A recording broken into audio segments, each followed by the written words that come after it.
This session is on how we think. It sounds like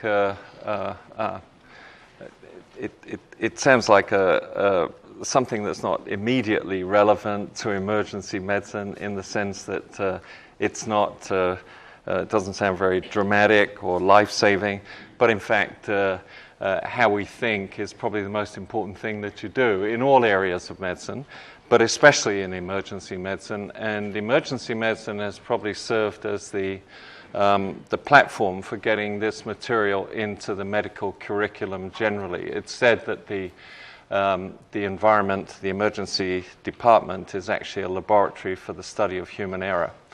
In particular, the thing I focus on is the way that people make decisions. Still concerned you're not hearing me. Derek, can you hear? Yep. Yep. A nurse, a paramedic, an emergency physician. When we think of thinking, we think of rational thinking. We think of this slow, deliberate process that's objective, scientific, and makes very few errors. That's what we think of as thinking. Whereas a lot of the time we're actually spending in this intuitive mode. This is a fast system. It's autonomous, which means that your brain doesn't even consult you when it makes a decision. We'll talk a bit about that. It's highly context-dependent, qualitative, and it's prone to errors. So in my department, say I'm standing at the nursing station, the triage nurse comes in my department, they will actually bring the patients in. Guy's in a wheelchair, he's about 60 years old, he's got flank pain, he's got a basin that he's vomiting into, and as she goes by, the nurse waves his urine at me and says it's positive for blood. You have no choice there. Your brain will make, in Atlantic Canada at least, your brain will make the decision that this guy's got a kidney stone, just as he's going by kidney stone, like that. And your brain doesn't consult you about that decision. It makes the diagnosis. And some people, if you are strongly intuitive, will tend to persist with that initial diagnosis. And yet, the more calibrated thinker can pull back from it and say, yes, it's flank pain, hematuria, nausea and vomiting in a 60-year-old, could be dissecting his aorta. And I've actually seen that about 3 times where they have been labeled as renal colic coming into an emergency department. So that the art, if you like, of critical thinking is the ability of the rational mind to, and they are plumbed separately, your rational mind to observe what your intuitive mind is doing.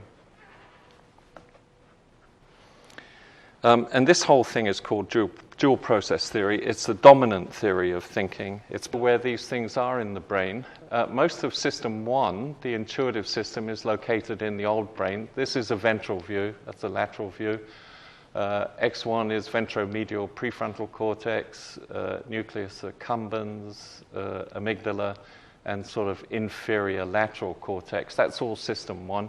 You can show this from functional magnetic resonance imaging studies. System 2, the kind of modern brain that's evolved over the last maybe 200,000 years or so, is prefrontal cortex. Hippocampus is old brain but still functions here, and posterior parietal cortex. And there are some awful lot of interesting work going on now trying to identify which parts of the brain are involved in different parts of the decision-making process. We summarized it in this model. This is called the dual process model of clinical reasoning. This was published in Academic Medicine. The patient, it's a linear model, goes across the page from left to right. The patient presents here with their symptoms and signs. So in the case I just gave you, nausea, vomiting, flank pain. And your brain, as with all mammalian brains, is a pattern processor and looks for patterns all the time in your environment. If it recognizes the pattern, you go into the intuitive mode. This is multi-channeled. We'll probably say a bit more about that in the workshop later. But this intuitive mode is extremely fast and can give you the diagnosis in milliseconds. If you don't recognize the pattern, you go into this system 2, the analytical mode. This is slow, deliberate. This could take you several several days to actually get the diagnosis. Somebody comes in with atypical chest pain, you start the workup, they end up with maybe getting an angiogram and so on. And it may take a few days before you actually get the result. So it's a dual process. This is one process, intuition. The other process is analytical thinking. If you keep, and I'll just give you a quick example of that. For example, everybody's got that diagnosis immediately. You actually got it in about 300 milliseconds. When you were a medical student and you were asked what this was, when you hadn't any prior experience with that particular pattern, you would say, well, patches of erythema, clusters of vesicles, seems to follow a dermatome and stops at the midline. And then later on, it's shingles or herpes zoster, and that's it. You don't do any thinking. And that happens extremely quickly. So you go from seeing that pattern to shingles in a third of a second. And you've got the diagnosis right most of the time. Not always, but most of the time. If you keep presenting things in the analytical mode, you end up in the intuitive mode. So say, for example, just in the acquisition of a skill like intubation, the first time you are exposed to intubation, it's a completely alien thing. You look in, you have this instrument there's nothing intuitive about a laryngoscope. Some people would be more comfortable opening a bottle of beer with it. But it folds the wrong way and so on. I've seen the cartoon on that one. But after 40 hours of doing that, of going somewhere where you haven't been before, you end up in the intuitive mode. So most skills can be, the steep part of the learning curve can be accomplished within about, say, 40 hours if you're learning to sail, if you're learning to skate, if you're learning to intubate, if you're learning to be a barista at Starbucks. It's all done in about 40 hours up the steep part of the curve. Your System 2 can also override System 1. So if my brain says the guy's got a kidney stone, System 2 can say, yeah, looks like a kidney stone, but we have to check a few other things out. So that's called executive override. There is this T here implies a toggle function, which means you can move backwards and forwards between System 1 and System 2. And people say, an internist friend of mine says, I get all my ideas in System 1 and I test them in System 2. System 1 is a place for inspiration, creativity, lateral thinking, and so on. But you can't stick with that. You have to make sure of the validity of those guesses. System 1 can override System 2. That's called irrational behavior. Despite knowing what the best thing to do is, you still follow your intuitions. We've all done that, and we'll all continue to do that. And then the final property is that the whole model, and we'll talk more about this later, has a tendency to default into System 1. That's called the cognitive miser function. Your brain will try to get to System 1 whenever it can because it's a comfortable place to be. You don't have to do any thinking if you're in System 1. Pink Floyd called it being comfortably numb. Okay, so here's the acquisition of a skill. You come into system, this is just the front part of the diagram blown up. You come into System 2, you start off as a novice, you progress to advanced beginner, competent, proficient, and hopefully expert, and then you end up in System 1, doing those things reflexively, without any thinking. And that's just the simple acquisition of a skill. And this is a nice demonstration of it. These are actual views of the brain during functional magnetic resonance imaging in three stages. The first one is novice, intermediate, and skilled.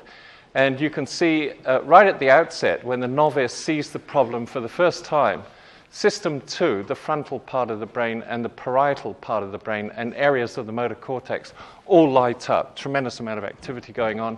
Halfway through, this is 30 minutes, a lot of that activity has died down. And at the end of the hour, where here's a skill that can be acquired within an hour, there's virtually nothing going on in System 2, in the analytical brain, the frontal cortex or the parietal cortex. There's just a bit of activity in System 1, the famous iceberg graphic that shows very little of sort of conscious decision making is above the surface. And just test yourself on this on some days. When you get up in the morning, how long is it before you actually do any real thinking? You know, you get up, you turn off the alarm because the clock's exactly where it was when you left it last night. Nobody's moved it, usually.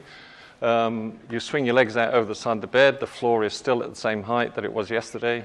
You walk across to the bathroom, which hasn't been moved during the night. You know, and I'm being a bit facetious, but so much of our environments are predictable. Driving, complex driving, is predictable. It's a predictable set of skills that we just unravel whenever Kahneman says, whenever the association gets triggered. Out comes the behavior. And that's where we're comfortable being. And we're doing that 95% of the time. I've got all the way into the emergency department and actually seen a couple of patients before I've had to do any thinking. Because after 30 years of looking at ankles, I know what I'm going to do. There's only so many things this can be. And you can routinely check for, check the Achilles tendon, check the proximal fibula, check the base of the fifth metatarsal when they come over there. You can do all those safety checks routinely. It's not even an effort to monitor what System 1 is doing. We're constantly in System 1. It doesn't sleep, as they say. So we have to learn how to deal with it. And I just want to illustrate a couple of things. This is a bar on a background. And the important thing here is the context. The background context is that it's dark on one side and light on the other. And that's how you perceive the signal. The background is the noise. So when the patient is coming in, they've all got a signal that you have to identify. And you've got to be able to disregard the noise. You've got to be able to say, if the nurse says to you as you go to see the patient, this is Mr. Jones, he was in here 3 times last week, we never find anything wrong with him, and so on. And then she might even quote one of your colleagues that you hold in great esteem and say, he got annoyed with him last week and sent him home. But that's all noise. The signal is the patient is there and has some sort of problem. And if you subtract the background, what does the same bar look like when you remove the context? That's what the bar looks like. The bar is still the same signal, but it looks quite